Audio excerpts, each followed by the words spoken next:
If you're a salesperson, you may be familiar with this concept. If not, you're in for a treat. Today we're talking about your compelling why.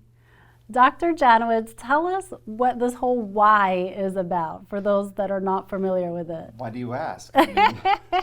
So, there's so much that talks about, a lot of people say start with why, like Simon Sinek wrote that great book. And so knowing your why, knowing what is it you want and why you want it are incredibly important, right? So we have to have a compelling why because life, let's just face it, can be hard, especially when you're trying to achieve great things. Looking at our health, knowing your why is just the cornerstone to give you that fuel to persevere. I think when you look at the greats in life, they had a big why. When it comes to eating healthy or exercising, if I'm only doing it for me, I don't have a lot of emotional juice to do that.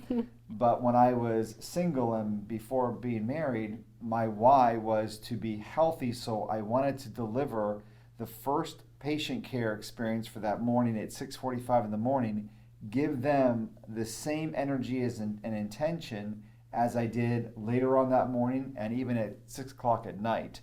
So for a 12-hour day, I was inspired to keep my body healthy and energized and strong because I knew my why was about giving great care for my patients. Then when I became married, my why was expanded to being a great spouse and then having one child and a second and a third one at 45 years old. My compelling why has propelled me, so I will do things to a greater degree of discipline, and you will do things to a greater degree and discipline and be consistent with it and make it a habit and a lifestyle when you are attached to that compelling reason why, to compel you, to inspire you, to motivate you, to drive you to do the things that you need to do that you know you should be doing, but actually do them. And the why is the fuel. So it's basically something bigger than yourself. Oh, yeah. It's always bigger than yourself. It is. When it's about you, everything looks good, including all the things that are unhealthy for us, right? But when it's about what do I want to do and why do I want to do that, it changes the game. It's the game changer in the whole thing. It is the game changer. Yeah. And I mentioned having a sales career and knowing the why, because that's one of the principles in sales is create your why first to empower you to become that powerful salesperson.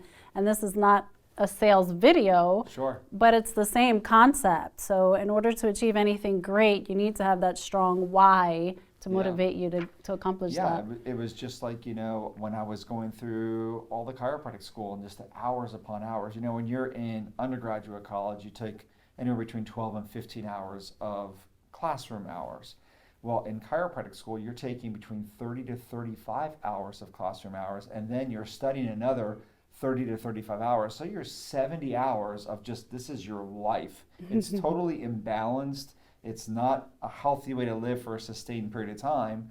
And the only way you get through that is through your knowing your why, like why that you want to be a physician. Why do you want to do this type of work? Anything great in life requires that. So it could be sales, certainly important.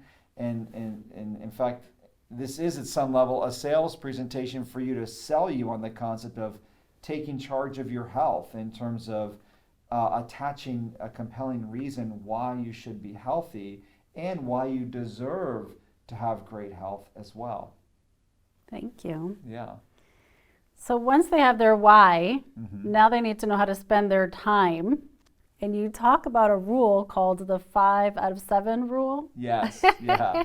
So I love teaching this when I'm at the College of Medicine. I teach all the pre-medical students. So there's this wonderful class at UCF, University of Central Florida, where I teach a class called Electives of Health Professions. I've been a guest lecturer there for going on 12 years and spoken to all these students. And I tell them, I say, look, one, I have a belief that you should do what you love and get paid well for it. So I think you can have both. I don't think it has to be a sacrifice. The second thing is that if you don't do what you love and you do this type of work for typically people work a 5-day work week out of 7 days, if you don't do what you love, then 5/7 of your life quite literally sucks, Right.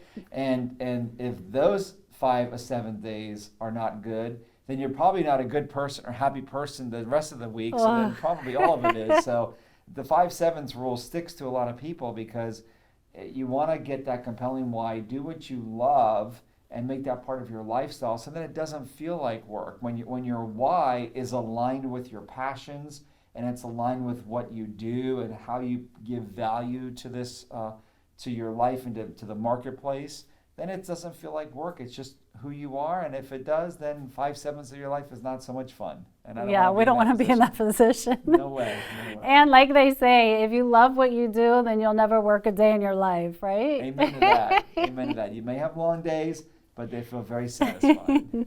Yes. You mentioned this earlier, and I want to touch on it again because it's important to hear and understand and work our way through it.